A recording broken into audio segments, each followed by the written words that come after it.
Here's a story I heard from a college friend, a man we'll call Kevin.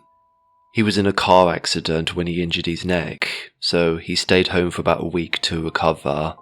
Kevin was married, but his wife also worked, so he was often alone all morning. For the first few days he enjoyed the freedom and laziness, but by the third day, boredom was starting to set in. Even so, the injury prevented him from going out. One day after lunchtime, he was idly watching television when he heard some loud footsteps and children's voices upstairs. He didn't think much of it, although he wondered if they hadn't had school at all. The next day, he heard the same voices again around the same time.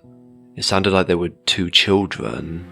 Kevin lived in a large apartment complex. Even so, it was usually a very quiet place, so the sounds of the little ones resonated loudly in contrast to the usual silence. However, that didn't really bother Kevin. In fact, it served as a distraction that broke the monotony of the silence. The next day, Kevin was bored and didn't feel like cooking for himself, so he ordered himself some pizza.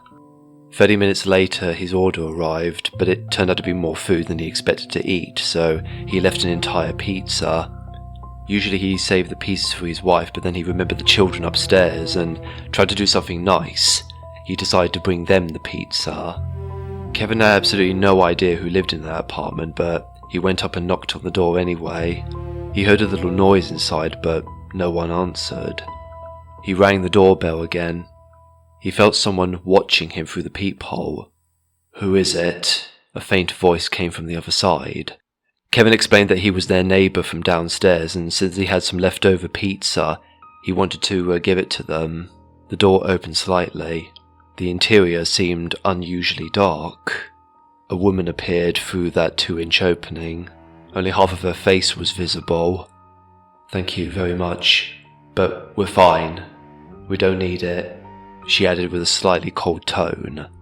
It was too dark to make out what kind of expression she had on her face then. Kevin suddenly felt out of place, as if being there was a mistake. Nevertheless, he tried to explain to his neighbour that he only wanted to give the pizza to the children. A warm air escaped from the room, and he caught a whiff of an unpleasant odour. In an instant, the faces of 2 children were lined up below the woman's, and like her, only half of their faces were showing. The door was still open. The children's ominous eyes were fixed on Kevin. The 3 faces, one on top of the other, formed a vertical line. "I understand. Then I will accept your kind gesture," the woman said. Kevin moved the pizza to the door, and then a hand reached out from the side and quickly snatched it away. The 3 pairs of eyes continued to watch Kevin. "Thank you," the weak voice added. Kevin quickly left the place. He felt scared. He had a feeling that something was seriously wrong. He couldn't get that image of the children, their faces, out of his head. He felt a shiver run down his spine. Faces forming a line. He quickened his pace. He wanted to get away from there as quickly as possible. He was waiting for the elevator, but it didn't come. Forming a vertical line.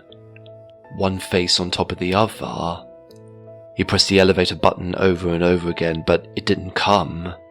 So he walked towards the emergency stairs. His head was hurting now, and he was starting to feel a little nauseous.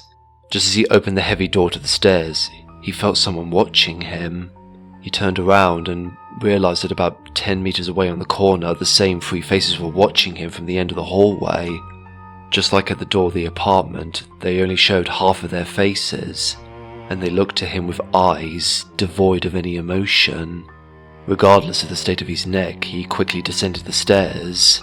Despite Kevin being in good physical condition and able to climb 4 flights of stairs in one sitting, on that occasion he felt that no matter how fast he descended the building, he could not see the end of those stairs. Faces, lined up, one on top of the other. That's impossible. It means that they have no necks, no bodies. The strange thing he saw was hands. Hands holding heads. He went into the nearest store and asked the employees to call the police.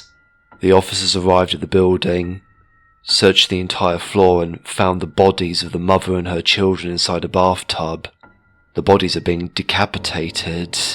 The investigation revealed that the bodies have been headless for about 3 days.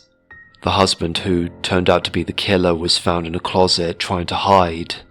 He was completely crazy. He insisted that his family was still alive and his eyes were full of terror. However, the police never found out.